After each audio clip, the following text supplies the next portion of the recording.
O by, कुठं निघालात? हा, अहो जरा थांबा, बोला आमच्या संग.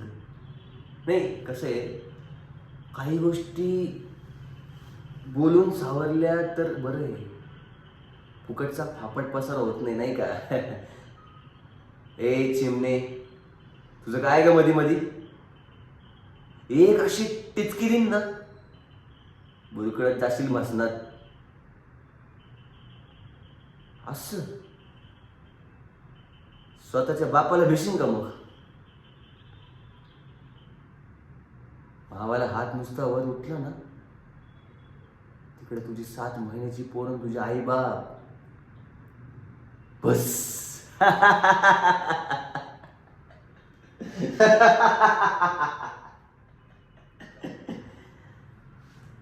फाटली का? हा,